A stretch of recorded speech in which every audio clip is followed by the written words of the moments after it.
For God, for country, for truth, for justice, for the Republic.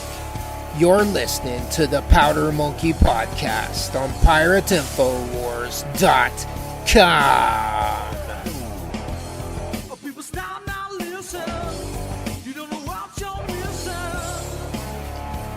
Okay, here we go. 3, 2, 1. Welcome to episode 22 of the Powder Monkey Podcast. Today we're going to call this podcast More Than Words. And why are we going to do that? Well, my guest today is Patrick Moore. He is a patriot. He's an activist. He's a guru. And he is a vocal supporter of the downtrodden by the tyranny machine that we've seen rolling across all aspects of our lives. So just in brief, Patrick is a lifelong health freedom activist. He has contributed to the 1994 Federal Health Freedom Bill that assured fair and reasonable access to supplements and medicines. He also contributed on California's 1996 Compassionate Use Act, assuring radical access to cannabis as medicine.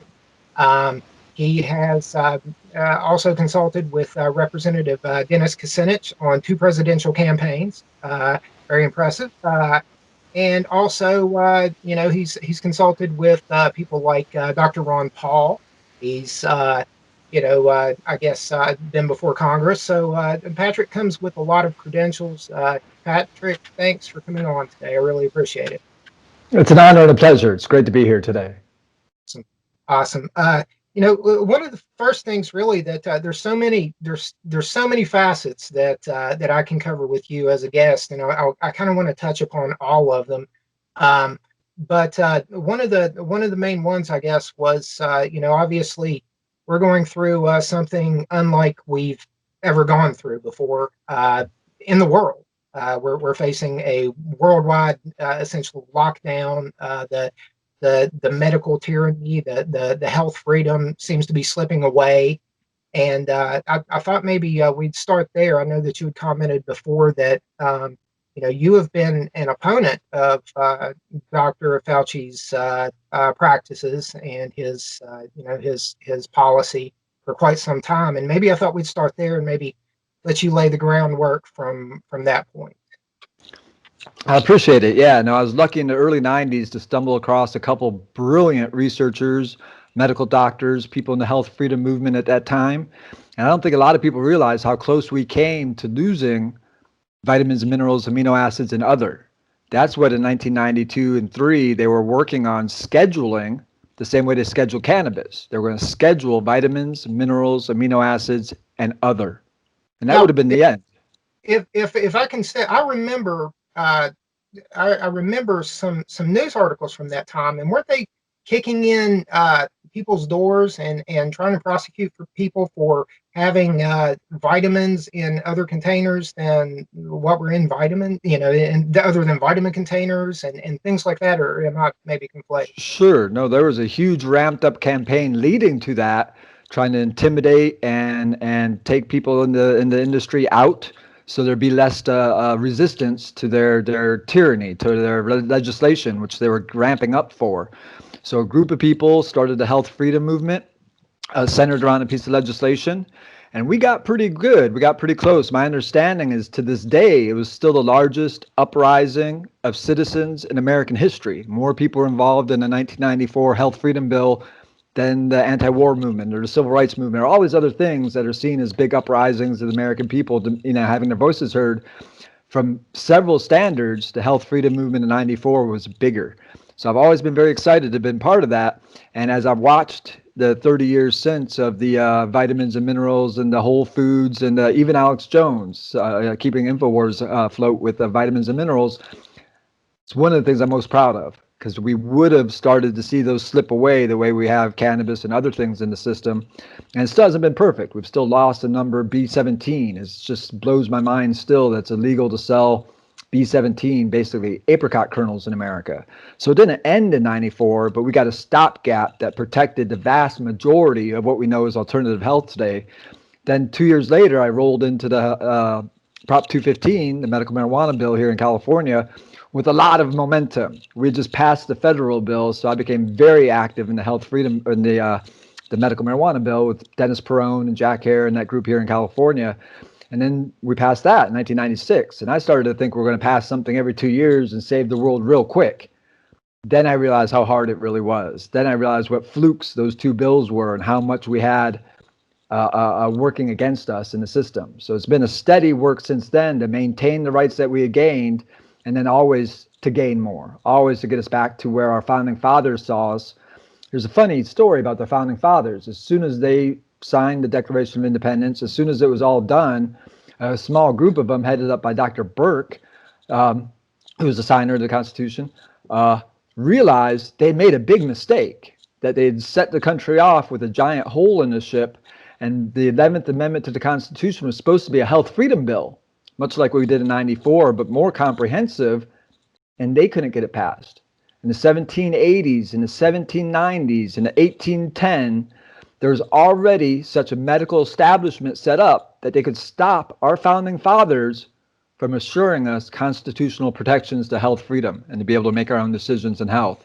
So from the beginning of the country, before and after, there's been a bureaucracy, there's been a movement, there's been a group of people using medicine as a way of controlling the populations. And they've always been very powerful. They've often been linked with the Catholic Church. They've often been linked with the kings and queens of different eras. But there's always been a medical establishment that the AMA has its roots in that has dominated our decisions and our ability to make free choices in the world and now in America. I would liken that maybe to the snakes, maybe twisting around the staff there. Absolutely. It goes way back. There was a time in about 980 when the Pope got very ill, and he was seeing herbalists, and people came in and treated them, and he was probably going through a healing crisis. It happens often when people are sick and then they get better. That process of getting better actually makes you feel worse than it was to be sick. They call it the Hexheimer syndrome, but more commonly it's known as the healing crisis, because you think you got a problem, then in the process of getting better from it, you feel much worse. The boils come out, the sweats, all the stuff that comes along with the cleansing process actually feels worse. So we suspect the Pope was going through that, kicked the herbalist out of his estate, declared them all witches, said the herbalists who came in here mixing up herbs in their pot, we're going to go after them for the next 1,000 years. But he brought in, we call them today, in the late 1800s, they picked up the name quacks. But in 1,000 years ago, they were just peddlers of mercury. And they coated the Pope's body in mercury. He survived that, but credited that with what cured him. So from 1,000 on, the Catholic Church defended and protected mercury peddlers as the highest level of healer and deemed herbalists in Europe to be agents of the devil. Wow. So yeah, again, and I don't know if you know how George Washington died. Do you know how George Washington died? With wooden teeth in his mouth? With wooden teeth in his mouth and coated from head to toe in a mercury poultice.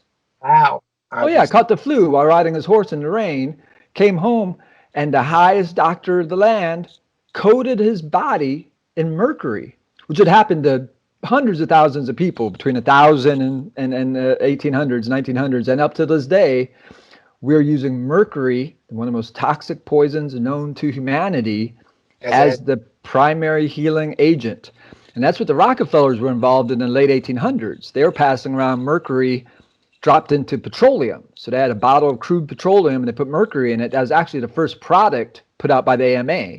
So when the AMA in 1906 took over American medicine, they replaced 10,000 medical cures with a bottle of petroleum that had mercury in it. And to this day, everything the AMA serves is petroleum-based with mercury in it.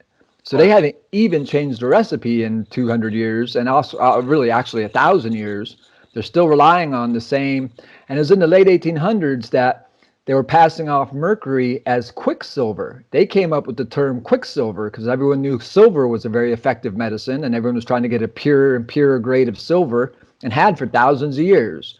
the pure grade of silver you had, the better it worked as medicine. So the coins, the goblets, the sucking on a silver spoon, if you're lucky, you're born with a silver spoon in your mouth, all that went back to using silver as a medicine. So these mercury peddlers started calling their mercury quicksilver. And they'd be like, look, it moves around the dish. It's even better than the silver you have in your coin. But by the late 1800s, most people realized quicksilver was actually mercury. You know, the farmers weren't dumb, people around America, and they started lynching these guys. They started hanging them from the tree coming into town so no one else would try to peddle mercury. So these guys were having a hard time, and they started switching the name around. I didn't say quicksilver, I said quacksilver. Quacksilver. I'm not, no, not like them. I'm a quack. And that's where the name quack stuck. So these mercury peddlers running around with Rockefeller in the late 1800s were called quacks. In 1906, when they set up the AMA, they said, we're going to call everyone else a quack. We're going to call ourselves PhDs, medical doctors, MDs. And it worked. The most obscene, bizarre switcheroo in American in the history, and it worked. To this day, those who don't peddle mercury are called quacks, and those who inject mercury in babies and put mercury in all their drugs are called MDs and have the status. So it's been an uphill battle. I can't even say technically we're winning, even though we have a lot of freedom left and we're still, on the field. Being on the field is winning in many, many ways. So we're still winning. But yeah, there's a lot of ground to gain. Another few years with Fauci, and we may lose most of what we gain. This was a big thing that happened in the 80s when Fauci was pushing the whole AIDS paradigm. And that was probably the largest fraud committed against, humanity up until now. So literally we have Fauci tied to two of the largest socially impacting medical phenomenon of modern times. And they can say certain things are bigger and certain things kill more people, but the effect AIDS had on humanity, on our psyche, on our traditions, on our way we lived, on the way we treated each other, it is beginning. What we have now is beginning to kind of catch up with that as far as impacting our lives, impacting the way we're living. So yeah, I see Fauci as being one of the most dangerous people in modern history, and we were calling for his arrest 25 years ago. We thought we had him kind of zeroed in on a number of crimes he committed out in the open during the AIDS days, but there wasn't an internet. It's very hard to get information out. It's very hard to pursue and raise a campaign that way. So he slipped under the radar, maintained his position, and I believe the entire time has been building on the foundation laid by AIDS to see if they do it again, what would it look like next time? What could they get away with next time? And so I consider this to be the same agenda, just pushed further down the road and using a COVID instead of the AIDS virus or the AIDS phenomenon. Yeah, he's a very bad man. We need to be very careful about this man. And I hear word that Trump has finally identified him as a less than honest player, and that he may be on his way out. And I've been hoping through this whole window, the whole last 6 months, that having him in the center and on the spotlight was our opportunity to expose him.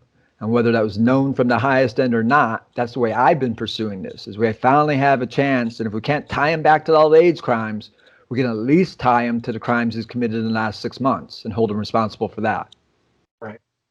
He, I guess here in West Virginia, it's been a very complex, I guess scenario.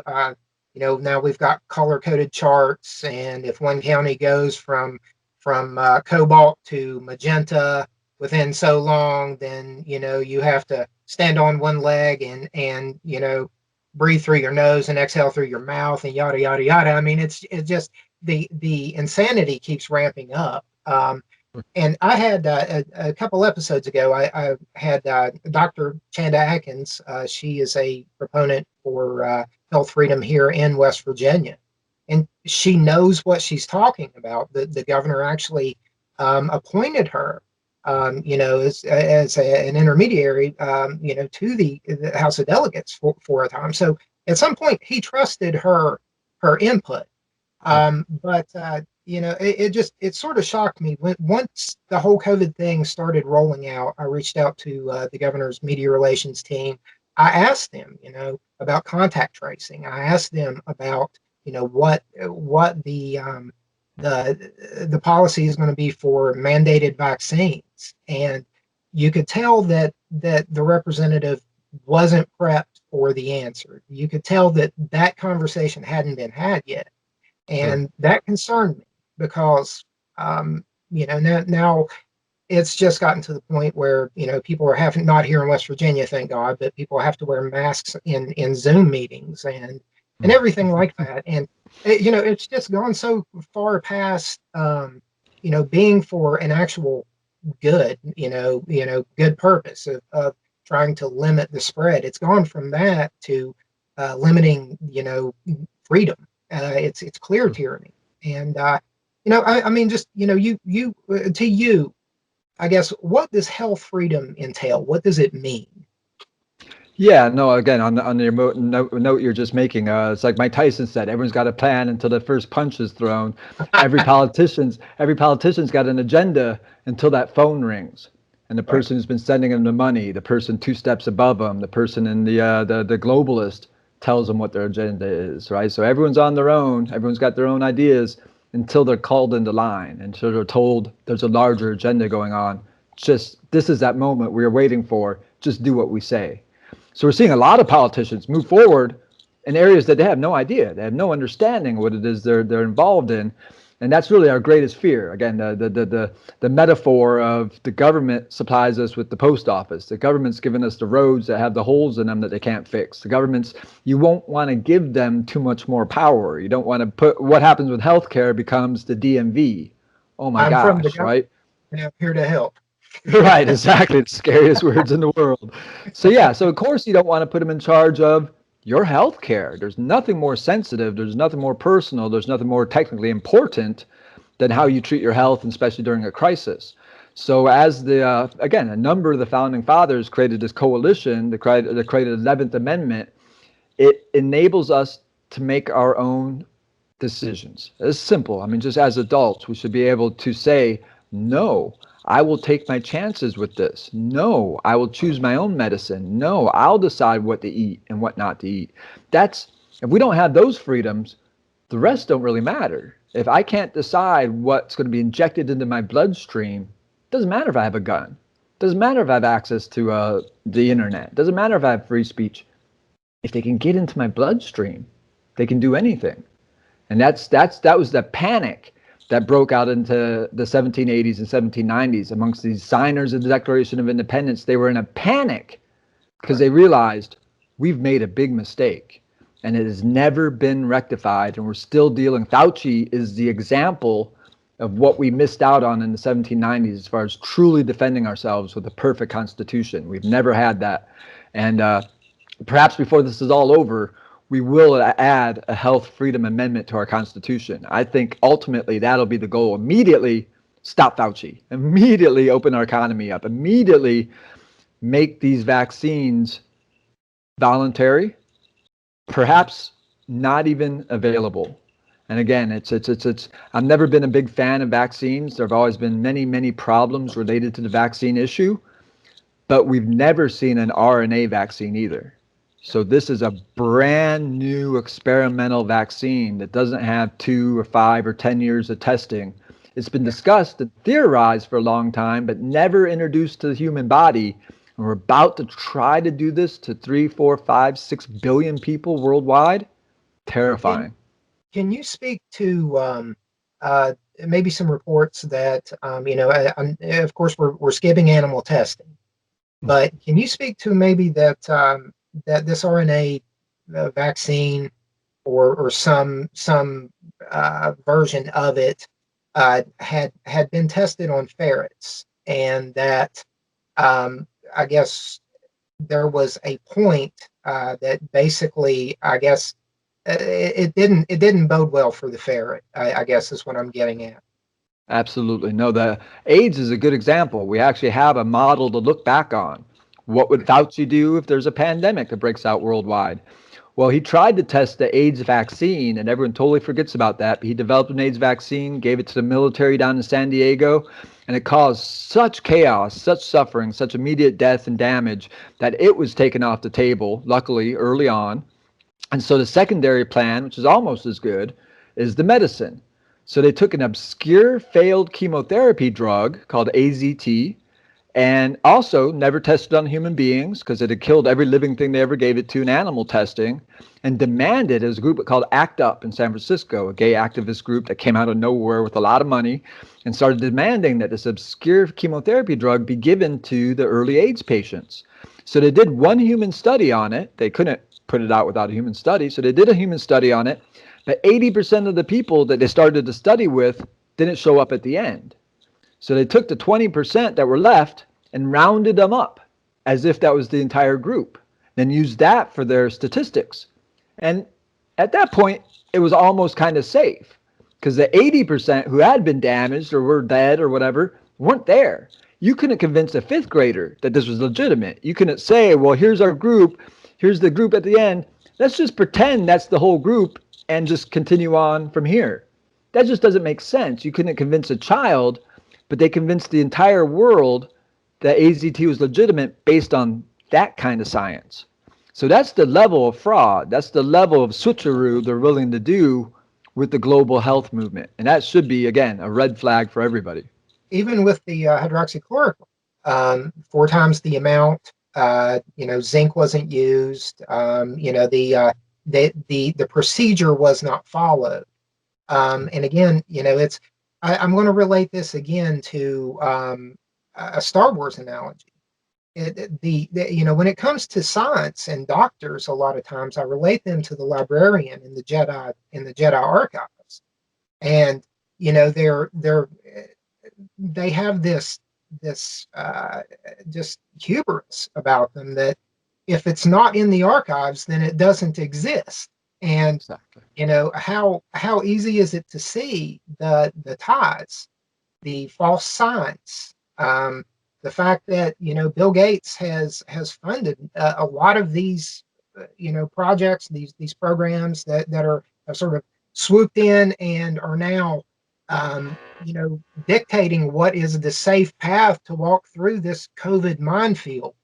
And at what point does the evidence become overwhelming that that it's that I guess I first started seeing about the quantum dots in maybe late December, Sure. long before there was anything with the here stateside anyway, long before we were seeing anything to do with COVID.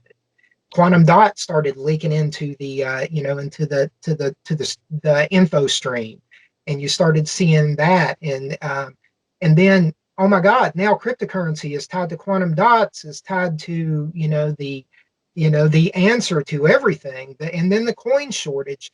When does it become enough? When do we see that hey, we're kind of being led along here, and maybe somebody should say something that's in a leadership position?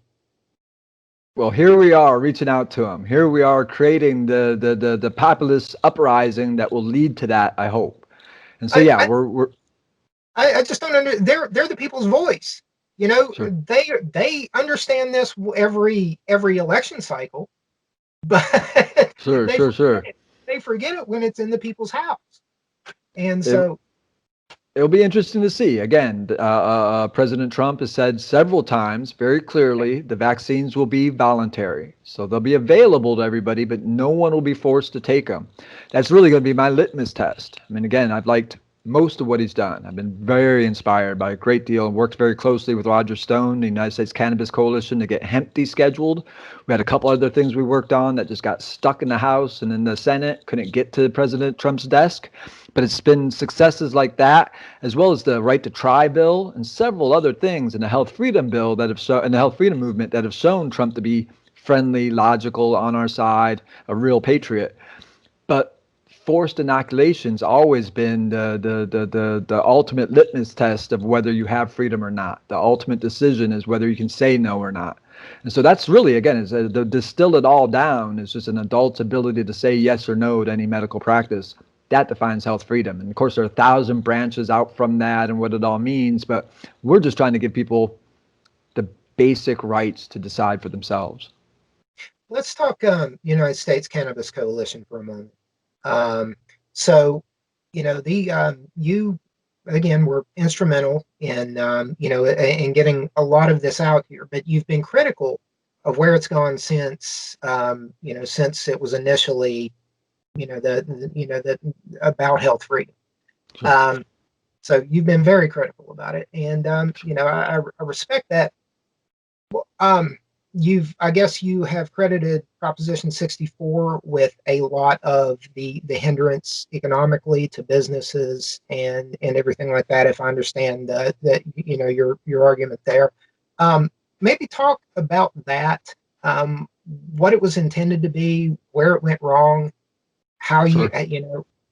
go for it. Sure. I worked with Jack Hare in the early 90s. I met one of the great cannabis pioneers. He's really a historian. He wrote a book called The Emperor Wears No Clothes. And there's a whole history of cannabis and the prohibition and lots of details a lot of people had forgotten about. So he became quite a lightning rod in the 70s and 80s and 90s, campaigning for freedom. And he just, after the book, he wrote a one-page ballot initiative that would have given basic rights and freedoms to every citizen in California to use cannabis in many ways, medicinally, recreationally, industrially. And as a Republican, as a lifelong proud Republican, he made it simple: fair taxation, fair access, all of that. Of course, in California, he met a lot of resistance to that model. But he made an alliance with another lifelong proud Republican, Mr. Dennis Perone, a very famous gay activist in San Francisco, who spearheaded the medical marijuana movement, convinced Jack and the rest of us in Southern California to not run our initiative for that year and to join him on a medical bill. So we did. We passed a medical bill. Then we went right back to trying to get our initiative passed that offered access to industrial use, which I've always considered to be the most important. I run my car on hemp oil. That's the kind of stuff we're talking about. We can really change the world with this plant. But the medicinal aspect, especially during the mid-90s when AIDS was breaking out and things were going on, we thought, all right, it's an emergency act. Let's get the medicine in people's hands. And much of California stopped at that point.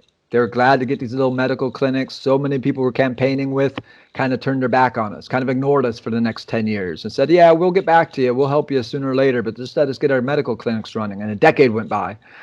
Then they started fighting against us because they realized that if everybody had access to the marketplace, if everybody had access to this plant, they wouldn't make as much money. Having a captured market's a terrible thing unless you're the one capturing the market. Then it starts looking kind of cool in certain ways, and then it gets useful in certain ways, right? So a lot of these people who are on our side, quit answering the phone after about 10, 15 years. So we continued our campaign trying to get fair access. And finally, the globalists stepped in, as they had for every year leading up to that, and we'd stopped them every 2 years. We stopped them, but 2016, Prop 64, Gavin Newsom, Snoop Dogg, Chris Conrad, every person in the state they could pay to attach themselves to this bill came out and said, don't worry, it won't affect your medical. Maybe it's not perfect, but it's pretty good, and sold it to us. We knew it was the worst bill introduced in cannabis anywhere in the world. So California literally went from having the best cannabis law in the world to the worst cannabis law in the world in 2016. And that was heartbreaking because I was very proud of the work we did on 216. It wasn't our ultimate goal, but it was a historic step forward. And to lose those rights and have those thrown into a quagmire of regulations and taxation, which is really dragging the entire state down. I watched for the next year as the world's media that we're pretty sure was kind of, nudged to promote 64, not to talk too much about the details. Afterwards, they really took the gloves off and started making fun of us. Most of the world's press has made a mockery of California in the last couple of years because we have so shot ourselves in the foot with this bill. And it's playing out on every front, from the patient's access to these guys running these monopolies. None of it's working out very well. So on that premise, and having met Roger Stone and started the United States Cannabis Coalition with him and done some things federally, the next step on our agenda was to save California. So we filed the Jack Hare Initiative, the Cannabis Hemp Heritage Act 2020, about a year ago, got it through the process, had a lot of blowback, a lot of drama here in the state. A lot of people are in bed with the med men and these big giant conglomerates that really got their eye on California.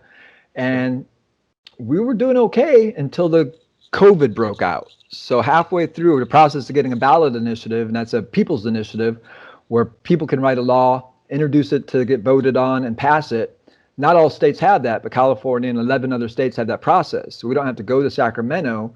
If we've got a real radical law, we can get signatures, get it on the ballot, and vote it in. That's how we did Prop 215 and many of the laws in California that kind of made California, California. We did by sidestepping Sacramento and passing our own laws. I believe every state should have this process.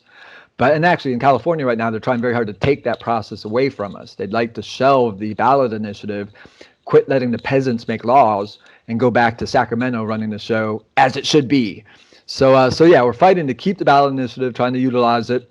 But we really hit a stumbling block in 2016 when they took away our medical rights and gave us this super taxation, hyper regulation, everything the progressives want. We call it cannabis communism. If you took cannabis out of the Prop 64 and just added commodity, you could read through that whole bill and be like, oh, this is what Stalin was talking about. This is what fascism technically is. This is what the fascists have been dreaming about. Seed to sale monitoring, complete control, getting permission to enter any part of the business model, right? Whether you're manufacturing or distributing or growing, whatever it is, you have to get permission. You not only have to put down hundreds of thousands of dollars and get special permits, but then your local politicians up all the way up the line have to approve you to be in this industry, right? I mean, there's nothing more creepy about that, except that's how all the fascist states run. That's how all the communist countries are anywhere in the world. It's the perfect model, and yet they don't want to talk about that here in California. So it even has a lottery, right? That's one of the ways they tried to solve this problem. Like, well, if we're only going to create a little niche, we got to make it appear fair. Then they got caught rigging all the lotteries. So they scrapped that and just said, listen, we're just going to choose the winners ourselves. Forget the pretense, right? It's our game. That's really what Newsom says. When they were running it, we got word from Sacramento that many of the senators there were calling it the 2028 Gavin Newsom Presidential Slush Fund, because it taxes cannabis at 50%, and now we're at 53%. And half of that goes into cannabis policing, but all of it goes through the governor's hands. So the governor gets to choose how they spend half of California's tax money, which is half the money raised. And they say it's a $5, $6, $7 billion a year industry. So we're talking about $2 or $3 billion in cannabis taxes being put towards cannabis policing. The only thing we ever had going for us in California is they only had 3 helicopters. They only had 2 task force. They could only hit 4 farms a day. They could only do. You put billions of dollars every year into that policing, there will not be an illegal off-books grow in this whole state in the next 5 years. They will solve the problems of regulation and create a model that, again, it's already squeezing. Most of the people are leaving. Half of Humboldt's already in Oklahoma. Oklahoma, ironically, passed a law similar to what we've been trying to do. Not quite as good, but in that same vein.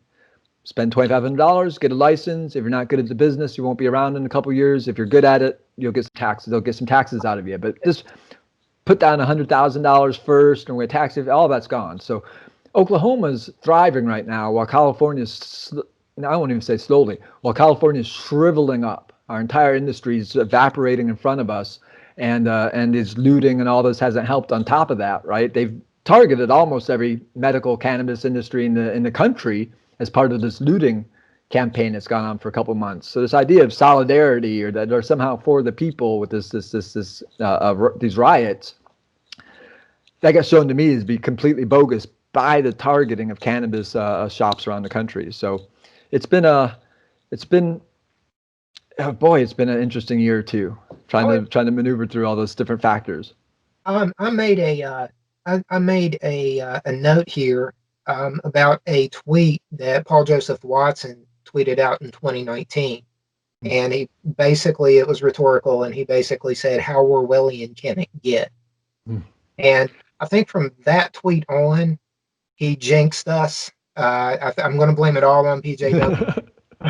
But no, I mean, and I say this a whole lot, but every time I wake up in 2020, it's, what is next? What's the next shoe to drop? What's the next thing? I heard on Coast to Coast in January of 2017.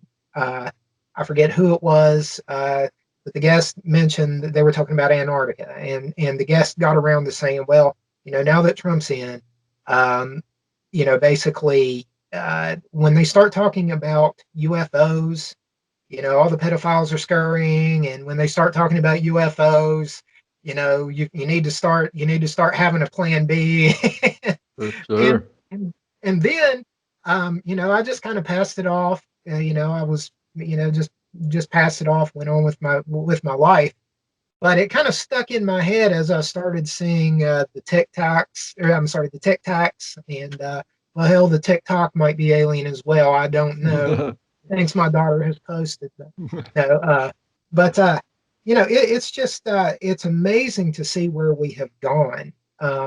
Just down the actual proverbial rabbit hole, and I don't think it has. I don't think it has stopped. It's just accelerating. The DNC is insane.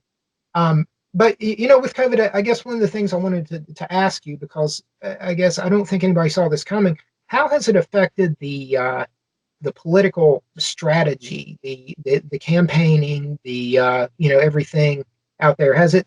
And obviously, it's hobbled. But what's it like out there in? Sure. Yeah. No, ironically, as we were just getting into the next phase, we got descheduling of hemp in the 2018 Farm Bill, which Trump signed 4 days before Christmas. And then we got the States Act and the Safe Banking Act introduced in the House because Trump said he would sign both of those. That's kind of Rogers and I's job, was to get Trump to agree to sign certain things, to get him caught up on some of the details. And, it says it's the whole process. So the president announces what he'll sign, and the Senate and House work it out and send it to him. They usually don't write bills unless the president gives a signal ahead of time. There's no point in going through that whole process if they know it's just going to hit the president's desk and sit there. So us getting him to make the public statement, here's what I'm willing to sign, that was the majority of our work. Modeling it, keeping it an eye on it. We had to do a lot of work with the Farm Bill. They wanted to make it very heavy in regulations. So we went back and forth on that. I'm used to writing ballot initiatives. Perfect piece of law, introduced, voted on, or yes or no. This whole passing it back and forth between the House and the Senate and it changing every time was very frustrating, very hard to deal with. And signing off on a bill that wasn't perfect anymore. Started out pretty good, got worse, got a little bit better, had to sign off and say, all right, Farm Bill, legalized hemp, not perfect, but done, right? The Safe Banking Act and the States Act also wouldn't have forced all the states to legalize. It isn't descheduling it federally, but we allowed every state that has legalized on whatever level they have to function safely. And that's the conundrum. States are legalizing it. It's still federally illegal. No one's quite sure how that gels. So those two bills would have taken care of those issues and allowed us to move forward. If Georgia wanted to keep it illegal, they could have. But California, Colorado, all these states could have started doing interstate trade. Hence, next step, international trade. Turn us into the industry our founding fathers wanted it to be. Our founding fathers, that's how I won over Roger Stone and some of these people. They liked the ideas, they liked Jack Hare's book. But what really caught them off guard was the passion our founding fathers had for cannabis. They sound like a bunch of Northern California hippies when you actually read through their journals and understand that this wasn't just another crop. This wasn't just something they happened to have on their farm every once in a while. They risked their lives to get this plant from France to here. They risked their lives to build this into the infrastructure. It was against the law not to grow hemp for the first 100 years leading up to the forming of our country. So that's how crucial it was. And the passion they had about sitting on their porches and smoking a pipe of it, the references to it being tangible, similar to the way we do today, wasn't familiar with many of those folks. So as they learned that not only, because it's so hippie, hip-hop associated today, it's hard to make that patriotic jump. It's easy to see cannabis as something that is so radically counterculture that if you're conservative, it's easy to rebel against it. But that's part of the framing. That's part of the globalist agenda, is to take this away from the mainstream and make it fringe, and then take things that are fringe and make them mainstream. So we're just trying to reset the books here. What we thought was going to be a big coalition working on our state ballot initiative this time, of course, turned into us raising funds for Roger Stone's legal defense. So for the last 16 months, while we were launching this campaign, not only did we not have the support of this infrastructure we have, but we had to divert some of our energy towards trying to keep our leader, our fearless leader, out of prison and away from that disaster down in Florida he's facing. Let me ask you this. Here in West Virginia, even some of the more conservative leadership that I've spoken with, they're not diametrically opposed to to marijuana legalization. I think some of the more conservative people I've talked to, even people with former law enforcement and whatnot, their main concerns were they wanted to make sure that it was maybe more, I heard suggestions like maybe ran more like a state ABC store would have in the past, where the state ensured that, that the quality, and not stepping on, I'm not saying that everything is state grown and state ran, but just according to the state's quality standards, I'm assuming, um, everything like that, it's not something that is off the books. But the thing I think that frustrates me the most with conservative leadership, especially, is they say things like, I don't have trouble with marijuana legalization specifically. It's just that it doesn't allow, it will keep people from qualifying for jobs through drug testing and things like that. How did California um, craft the law so that the use skirted, the employment screenings and things like that? Can you speak to that at all?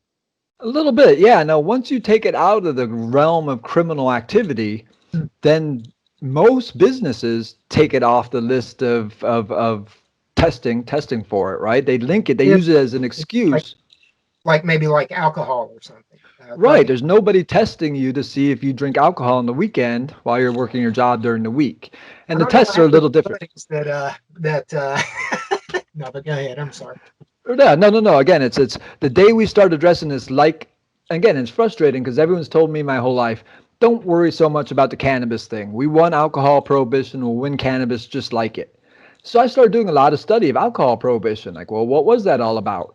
Alcohol prohibition was about fuel, 95% fuel. The year they started alcohol prohibition, half of America was making half of their fuel out of yard waste. Half of America was making half of their fuel out of yard waste every week. Right. That's why they started prohibition.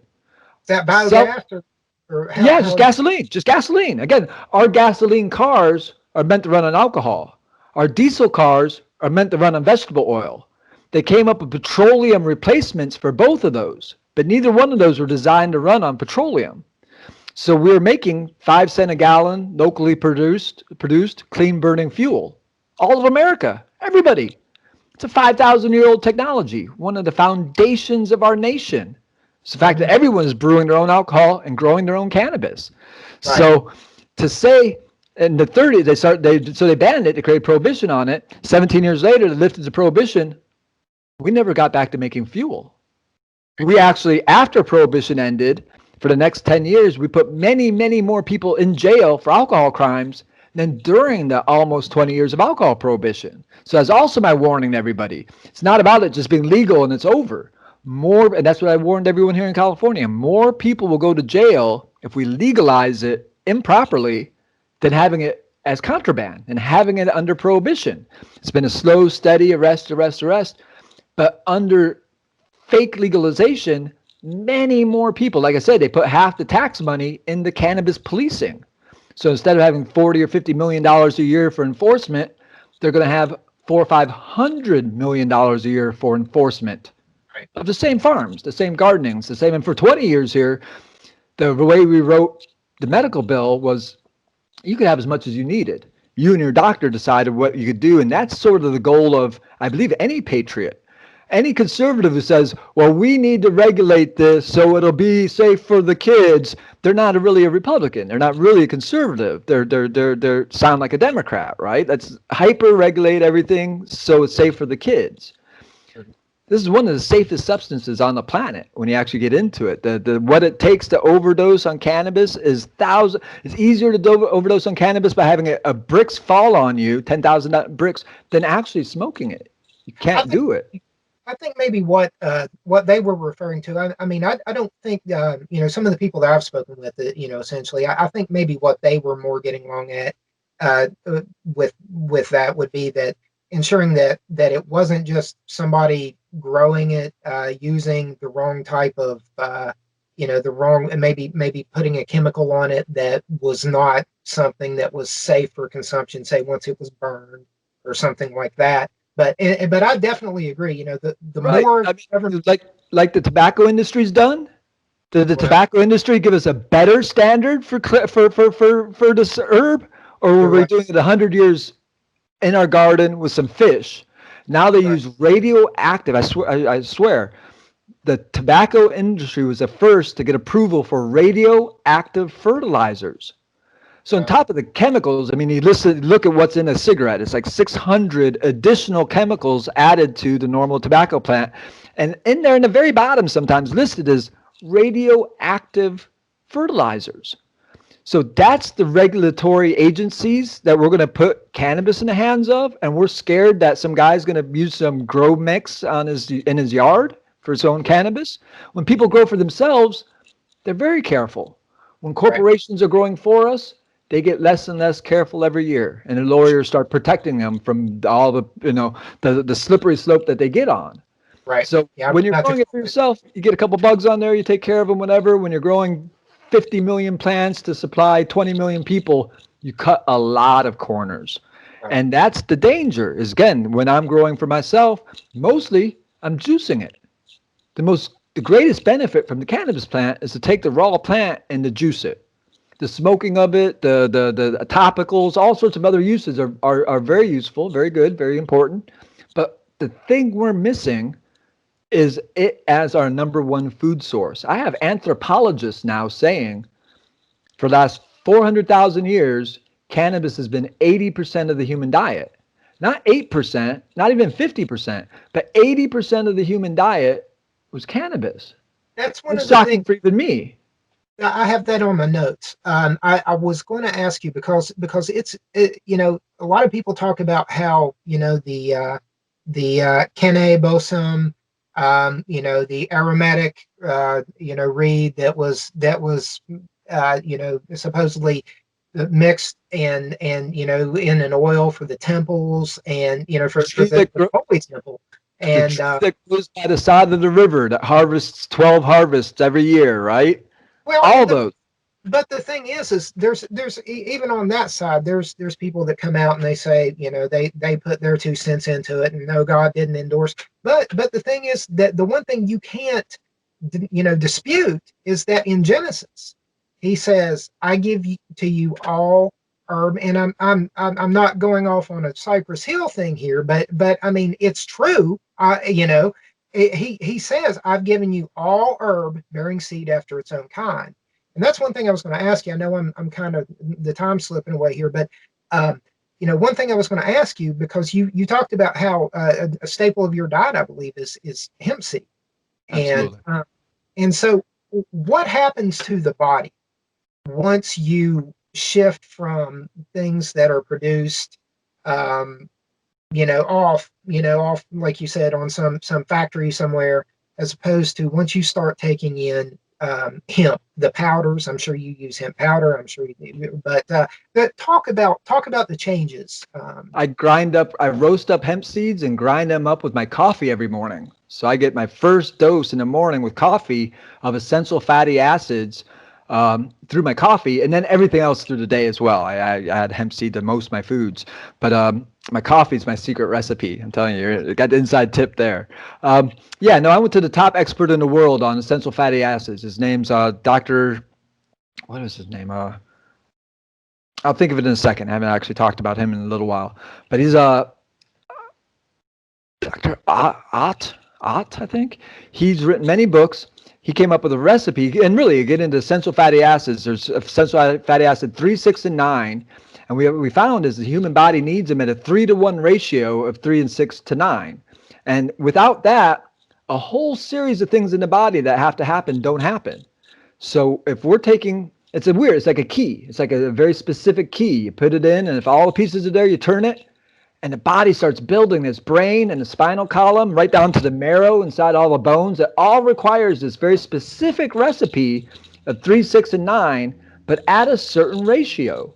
So most people are eating flax oil, they're getting olive oil, they're getting oils from meat, they're getting all these oils. And every once in a while, in this ever swifting pendulum of all these essential fatty acids, the body hits that 3-to-1 ratio of 3, 6, and 9, and all this stuff happens, maybe only for an hour, as the body then swifts back to that off that ratio, because you got too much flax oil, or you got too much olive oil, or you got too much of this oil, right? So when you center yourself, when the main essential fatty acids come into your body are that magic key, which again, it can only be explained either through divine hand or through the evolutionary process of us eating 80% hemp seed for 400,000 years.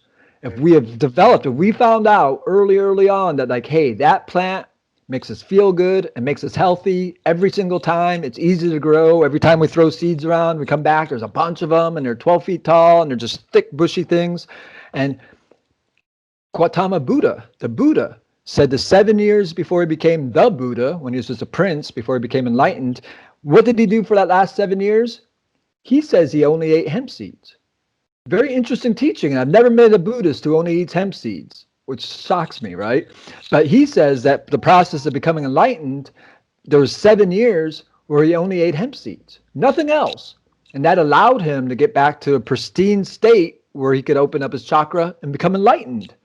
That's amazing. How do we ignore historical teachings like that? And again, that's for Buddhism. For Christianity, it is the most mentioned herb in the Bible. When you put and almost all biblical scholars admit today, cannabis is cannabis blossoming, right? So, and that the reed and many of these other references are also to cannabis. So once you start putting those all together, you realize, again, these people sound like hippies from Northern California, their founding fathers, the Bible. This isn't something we discovered. This isn't something new or modern. There's always been a knowledge and a passion. Same with the Bhagavad Gita in India, even more so.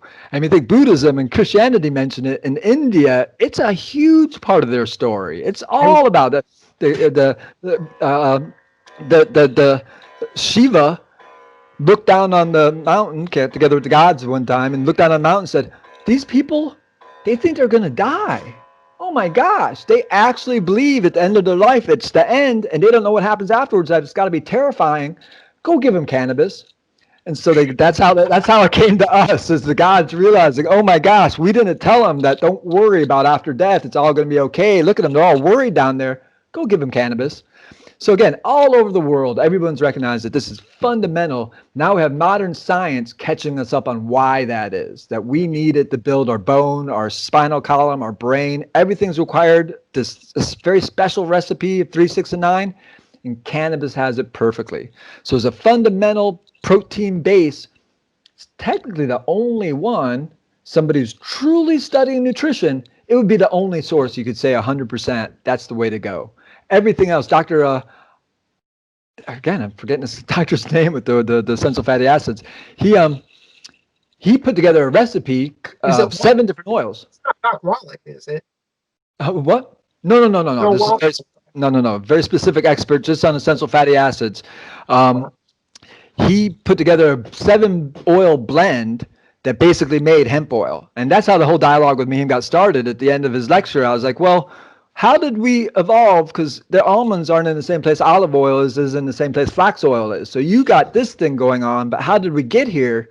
And at the very end, kind of under his breath to a big group of health professionals, he said, well, basically I've recreated hemp oil.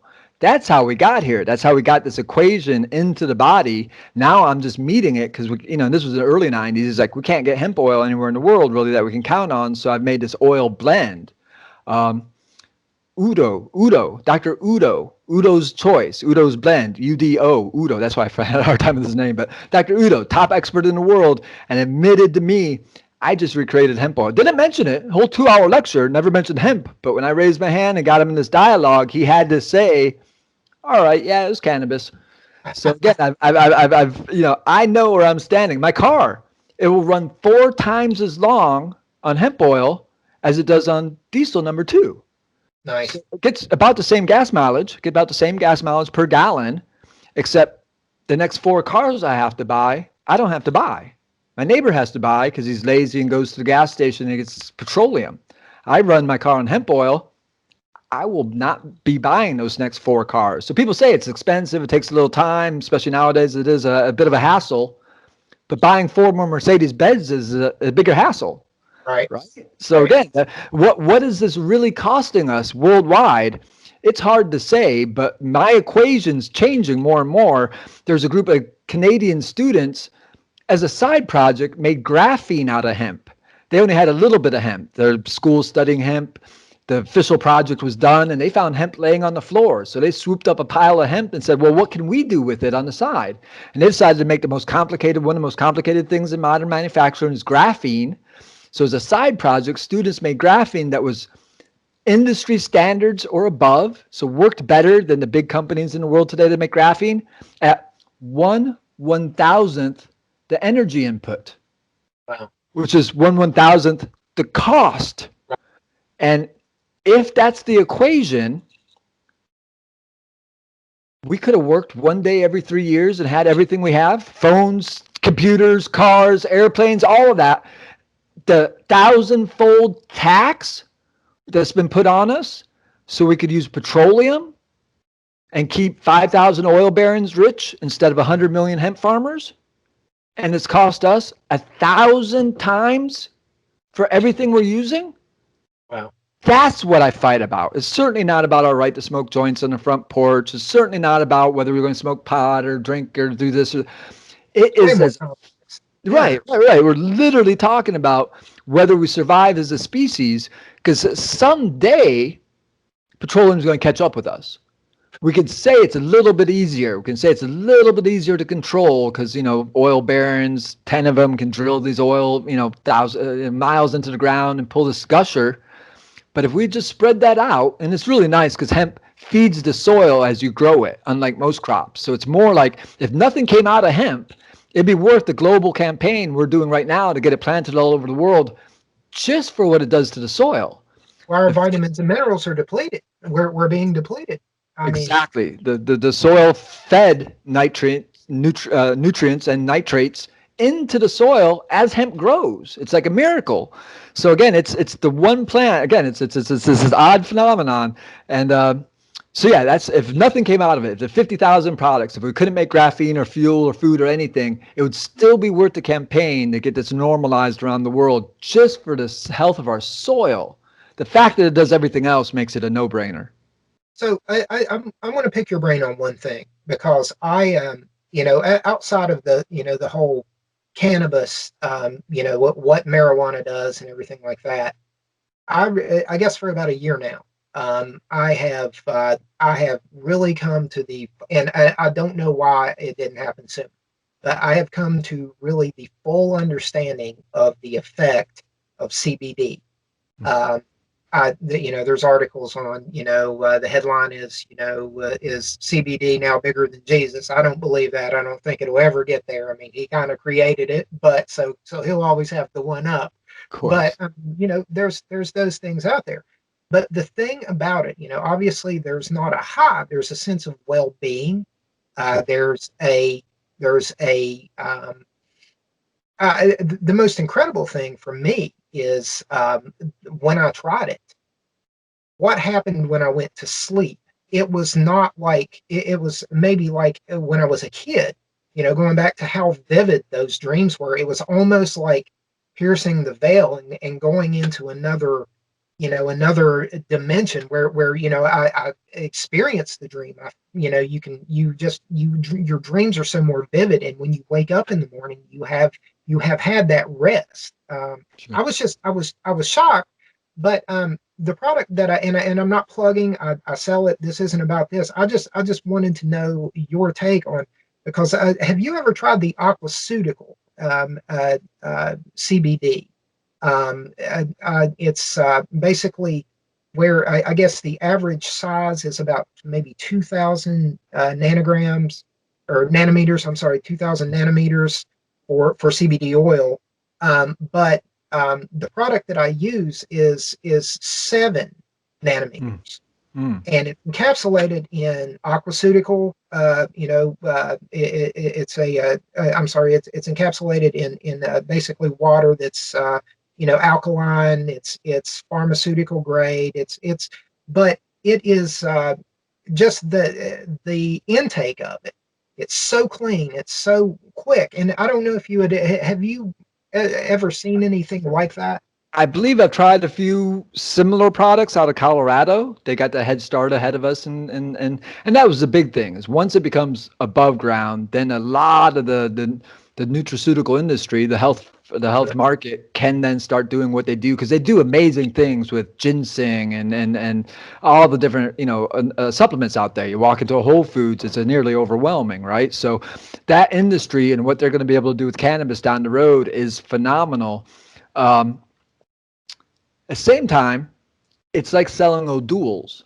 It's like the liquor-free beer. We're all a little amazed. Nobody saw this coming. That like, well, we're gonna like, and because people are smoking it. People are smoking CBD joints. There's 1,000 products for CBDs. We're still having a hard time just getting a normal joint on the shelf. The idea of having a medicated slushy is a big deal all over the country. It's still very controversial. Certain color paper or something like that. Sure, right. There's all sorts of issues, and yet the CBD thing that none of us saw coming has become the engine moving cannabis down the road. So we're glad to see it. It's like if you don't have vitamin C, you get scurvy. There are many things that happen if you don't have cannabis. If this has been such a staple in our culture for so long, and right up until the 1900s, it was, even if people didn't consciously know they were consuming it, most pigs, chickens, and cows were fed. A majority of their food was hemp seed and hemp, just whole plants. So this CBDs, this THC, all the 400 cannabinoids that are known in cannabis have been working their way into our system for thousands of years. Again, anthropologists say hundreds of thousands of years. And we form a connectedness with that. It becomes part of our system. So when you start removing that, it'd be like vitamin C. Again, Linus Pauling had a hard time in the 50s convincing in the modern world how much they needed vitamin C. We're kind of going through that with cannabis. It's not that it's an extra thing, like you're trying to get a little bit of THC in your body so you can get high. It's connecting with cannabinoid receptors that are already in our brain. There are scientists saying we have more cannabinoid receptors in our brain than any other cannabinoids and than any other receptors. So it really, again, it starts to get a tighter and tighter picture of the anthropologists and all these references in the books and the Bible and all this stuff. It's right. It starts compounding one on top of the other, that, oh, this has always been here. Oh, this is very important. Oh, this is supernatural. The body's already adapted to it. So I love the CBD products. I think they're important. I think there should be room for people to get, medicated without the high. And yet the synergy of them all working together is how they work best. So we're trying to get people not to be so scared of the high of cannabis, because ultimately it's not that much different than a chamomile. I mean, it's much less impactful for the body than caffeine. Right. So I can take my kid to the coffee shop and order a 10-year-old kid a cup of coffee, and then get some coffee ice cream, and then give him a coffee candy, and no one's going to say a word to me. Am I getting my kid high on drugs? Well, yeah. I mean, I could jack out a kid on 7 Coca-Colas and then a cup of coffee and then coffee-flavored ice cream and all the things they're terrified with cannabis. We keep hearing this, oh, you can't put it in something sweet. You can't have it in a label that looks like... Yeah. You can't die on cannabis. You can overdose on coffee. You can kill a kid on coffee. 6 cups of coffee, a kid's going to die. 6 joints, nothing. Like no bad... You overdose on cannabis, you just go to sleep. Right. Maybe get a little loopy, but there's no physical effects, right? So this idea that we have completely normalized serious drugs, caffeine, for kids with not a second thought in our head, and yet we're going to hold such a double standard. Like, oh my God, the entire world's got to be set up to make sure a kid never gets his hand on cannabis. Right. I just can't buy into that. I can't help feed that hysteria, because it's not based on science. It's not based on real tangible dangers. It's just based on the propaganda of the last 100 years. It's based on the devil's weed, right? It's based on all this emotional stuff. It doesn't, right. If anything, maybe we should reel back, and I'm not really about this, but maybe we should reel back access to caffeine for kids, right? If we're going to do this, if we're going to get real hoopy doopy about cannabis, we should probably think about caffeine as well. And if we're not, then drop it with the cannabis. Let adults take care of their kids like we have for hundreds of years, thousands of years. Let us make those decisions. Let us decide whether a kid getting his hand on some cannabis candy at 12 is life-changing or not.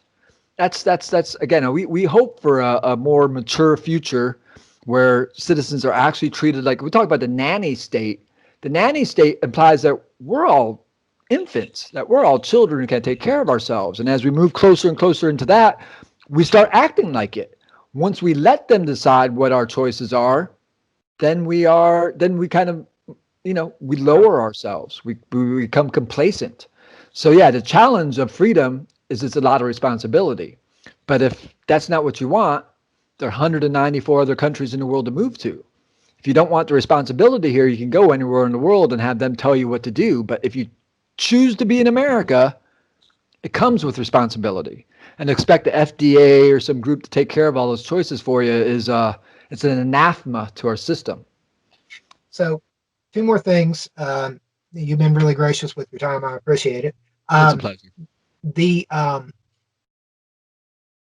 Okay, so say some lawmakers in West Virginia hear our discussion today, and I'm not going to try to imitate him, but I'm going to use some terminology that the government would understand. Say he reaches out to you and he wants a monster tsunami of revenue coming in from, sensible cannabis legislation. How do you build that? Seeing what you've seen, going through what you've gone through, how do you build a more perfect bill that? How do you walk just? And I know it's a complex issue, and I'm asking you to pour a swimming pool in a teacup, but just basically, that's a justiceism probably there. He'll probably use it anyway. That's a good one. But swimming pool in a teacup, Mr. Justice. So love it. Basically, I was blessed to meet Jack Hare in the early 90s, and he already had a good bill. Then for every 2 years before we filed it again, we opened it up to everybody in the state to see if they can make it better. So we have vetted this bill every 2 years for 30 years now, including a year ago when we started it. We opened it up again. And what we added to it this year in California was Second Amendment protections, because we're watching more and more around the country this swap off. Like, well, if we give you this right, we're going to take away this one for sure. So we added to the CHHA 2020, and it's .com, CHHA2020.com. We added to our bill this year Second Amendment protections. But over the years, we'd hammered out all the tangible protections that we thought were necessary. So limiting taxes, limiting licensing fees, assuring people they can have a reasonable home grow, a little home garden, just assuring that kind of access, which is which the DPA, the Drug Policy Alliance, the Soros Group, is headed in the opposite direction. So for almost every principle in our initiative, they've taken it and gone in the other direction with it. So my working model today is still our initiative, and the closest we've seen to it passing is Oklahoma a few years ago. And they passed a bill, not all the details of ours, but some of the basics in our bill. Right now, there are 3 times more dispensaries in Oklahoma than California.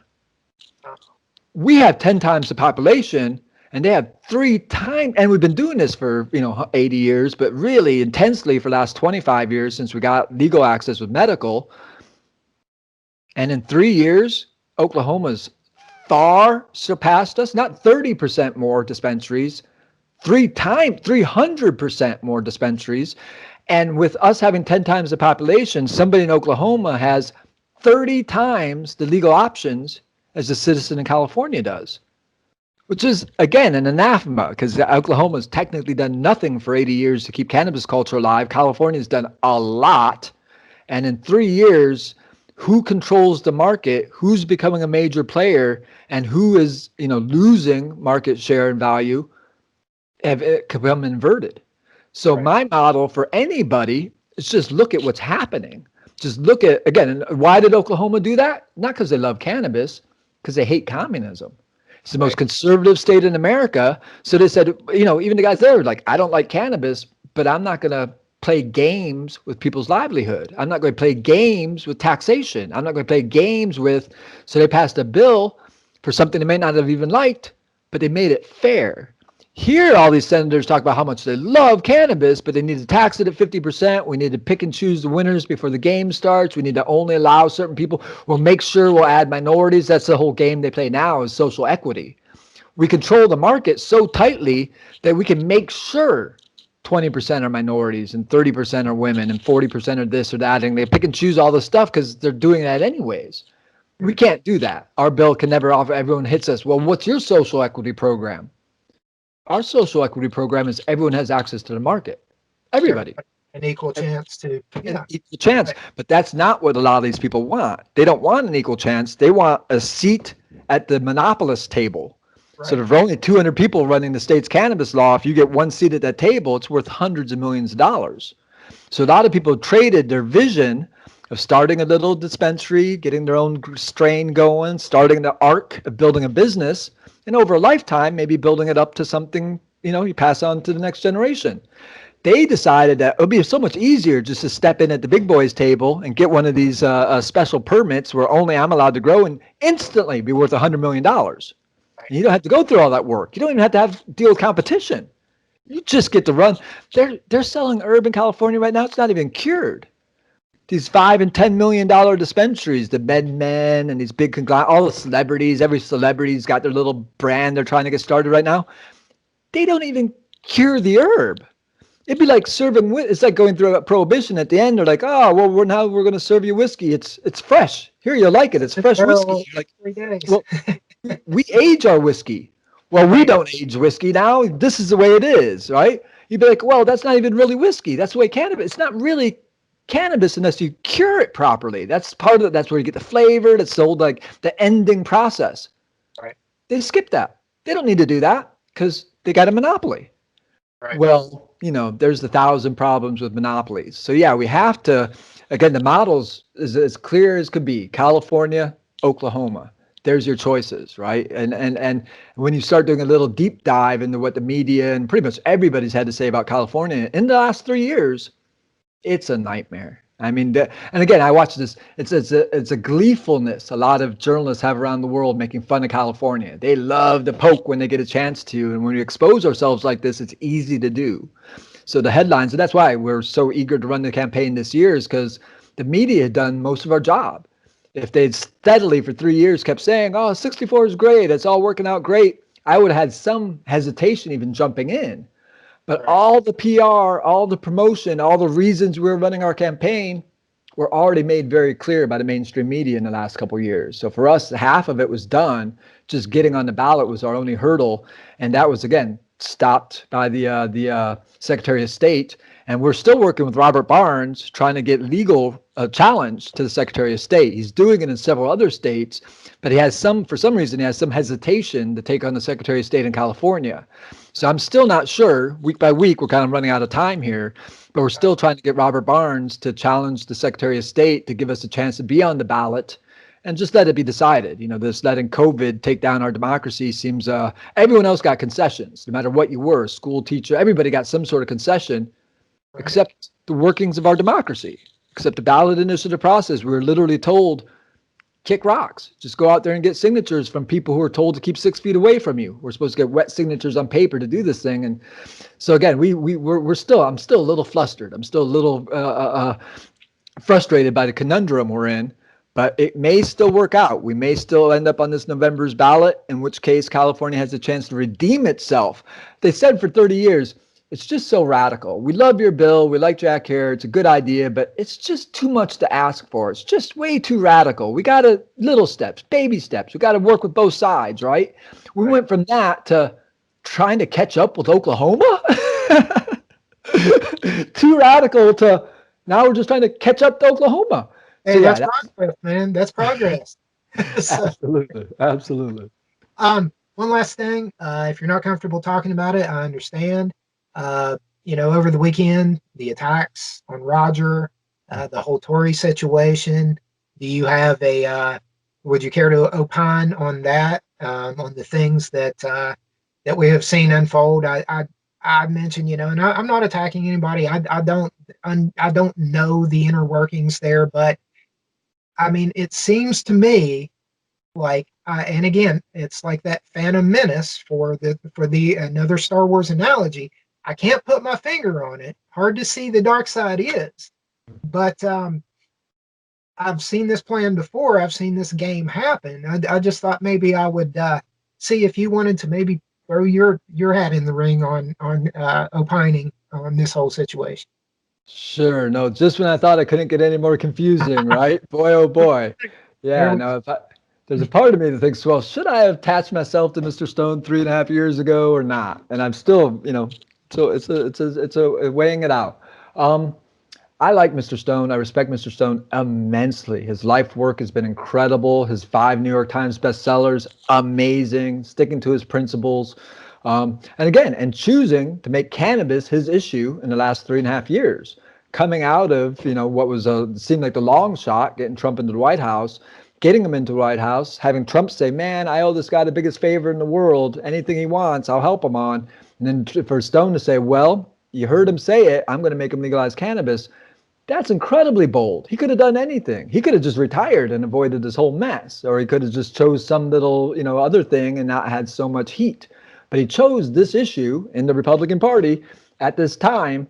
So again, I gotta give him the props he deserves for that. And the rest of what I hear about him, much like Trump, much like Kavanaugh, much like all of us, man, the things I've heard about me, right? I'm a racist, sexist, rapist, Nazi, all this stuff, right? So it just starts piling up, right?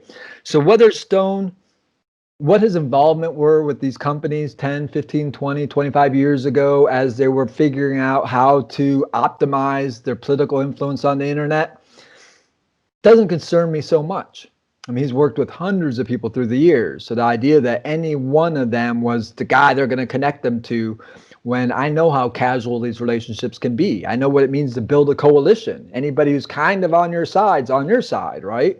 So whether he was directly involved, we'll find out how much of the internet gaming is kind of what it is. It's kind of internet gaming. Like, how do you optimize your which is a profession for many people today. Getting people to, optimized at the top of the Google search, all that stuff is very above ground today. 15, 20 years ago is all a little confusing, like how that worked, even 8, 10, 12 years ago. That's white hat. Yeah, absolutely. Absolutely. So again, I have a lot of somebody's going to have to really bring out some dirt. Somebody's going to have to really make some cases against Stone, and really against, at this point, against any conservative. I've got to see it 110%, because I know the tendency is to lie. The tendency is to radically exaggerate. That's the strategy. So before I can take anything seriously, and to silence the object of that, so that they can't defend themselves to begin with. Absolutely. So yeah, but to see Millie Weaver and Alex Jones and Stone all kind of started to pit against each other, somewhere somebody's getting a check written. Somewhere somebody's being congratulated for creating this kind of inner fighting. That is their greatest tool. As we always say, if they're destroying themselves, step back, let them do it. When you see your enemies infighting, let them go at it. Same with us. When they see us, when they can get us to undercut ourselves, that's their greatest victory. So we have to be careful. At the same time, we don't want to get duped. Fake people moving around us. We know we need to expose them. I just don't believe Mr. Stone's one of those. No, I think he's sincere and dedicated. Whether he has associated with some people who might have done some things along the way, probably has. Who hasn't, right? But whether he's responsible for that or could be held responsible in court, absolutely not. I don't believe so. Whether they can taint him in the court of public opinion, maybe. We'll see. That's really what this is all about. I still know a lot of people in California who thinks he's directly in contact with WikiLeaks and that he's literally being paid by the Russians to bring America to our knees, so we'll be under the rule of Russia or something, right? So I know people who've taken their little bits and pieces and created their own story that makes them look good, it makes conservatives look bad, yada yada. So again, when people start filling in the blanks, it can get very scary and or hysterical here in California, the way people start filling in the blanks and making these stories about people. Yeah, it was really surreal to watch the from the arrest all the way up to everything just sort of unfold over the last few days. That everything again. I think Joe Biggs said it and maybe said it best that you know Roger's done some dirty shit, but in a city of shit, you're going to get a little shit on you. I think basically that was his, and it's understandable because you have to fight fire with fire. But it's At the same it, time, he may be the only person I know who had never been arrested. right, He'd never been arrested. He'd never had a parking ticket. He had never had a traffic citation until right. 2 years ago. Oh So yeah, for me, he was the least criminal person I knew. Everyone I know has been arrested for something. I mean, I just everybody's had some problems along the way at some point once you get into. He was the only one I knew who had never been arrested. right, So for him to be, and he had never described himself as a dirty trickster, self-proclaimed dirty trickster. He finally got that pulled out of the New York Times and an apology and stuff, but the legacy continues. So whether he considers his tricks to be dirty or not, yeah, he's just playing politics like everybody else. He's yeah, just better at it than most. He yeah, does what 1,000 liberals do. He's bold, dynamic, funny. He doesn't mind cursing. He doesn't mind getting in there and throwing punches if they're being thrown. But we're not supposed to do that. We're supposed to be dignified conservatives who will never lower ourselves to fighting with them. We'll never lower ourselves to being gritty and dirty and getting involved in these things.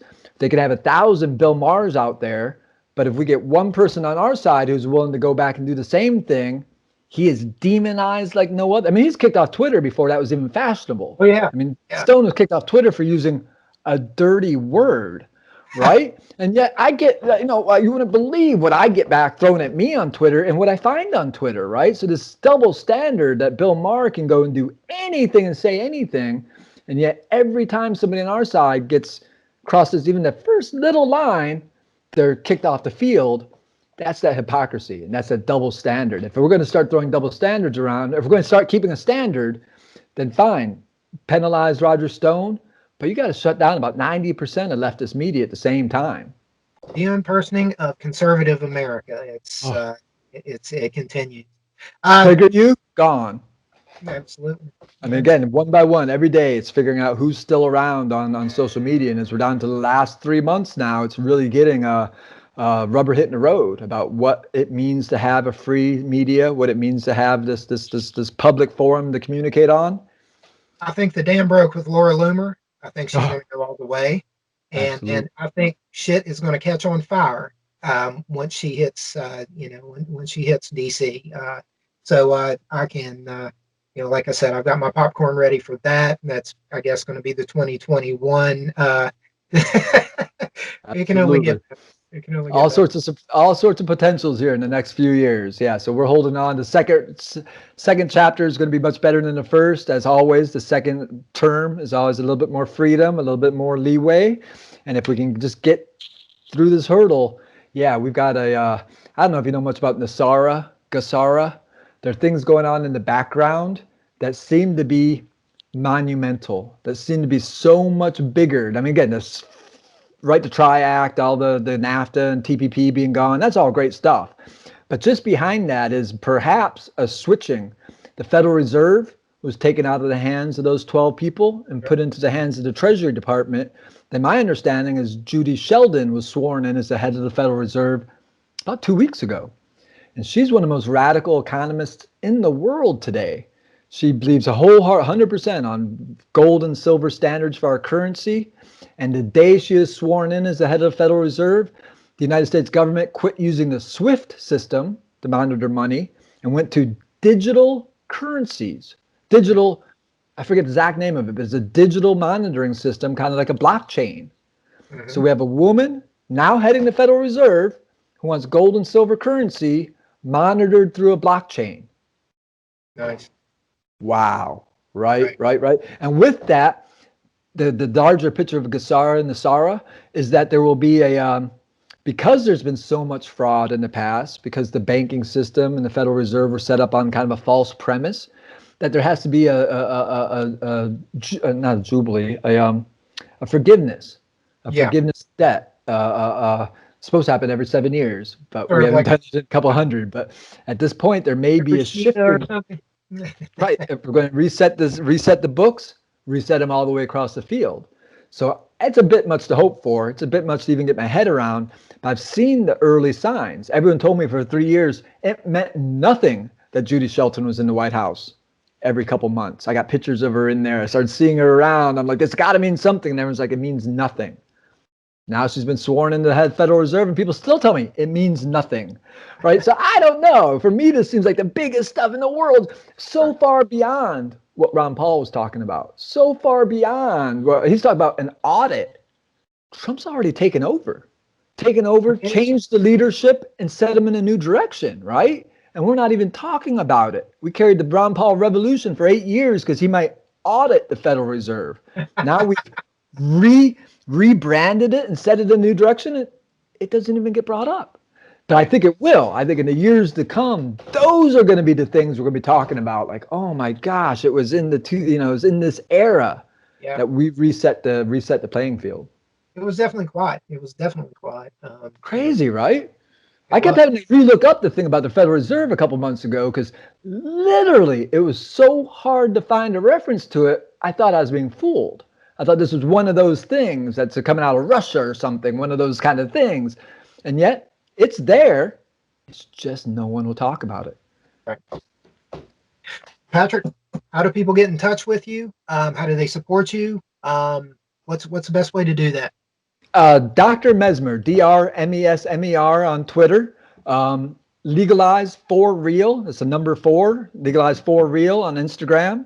Patrick Moore on Twitter.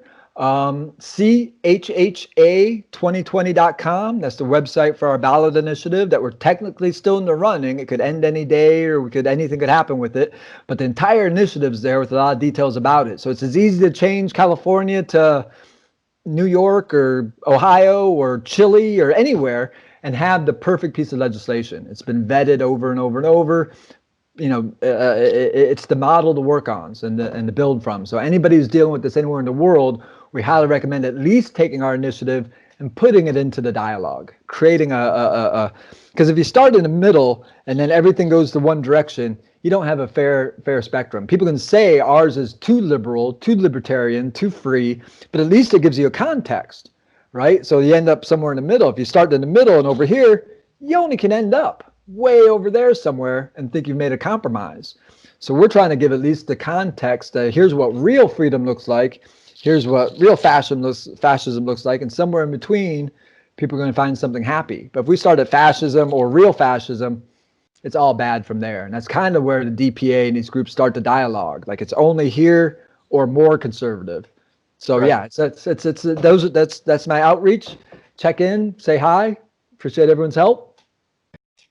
Great, man. Thank you, sir. Fantastic. Loved it. It was, dude. It was. And honestly, I've probably got about 2 more sheets of stuff that I could have covered. I just, I didn't know that I need your time there. But another time. Maybe at some point we'll get you back on. I'll reach out to you. I'm out right now, but as soon as I get some more in, I'll drop it in the mail to you. I'll let you try some of my pharmaceutical stuff. See what you think. Fantastic. And see what you think. For God. For country. Like for I said, truth. I went to a place for justice. For the Republic. You're listening to the Powder Monkey Podcast on PirateInfoWars.com. It's coming, it's getting near. Our conscience numbing, we have no fear. I called my friends up and they're all here. We're putting in vodka, yeah.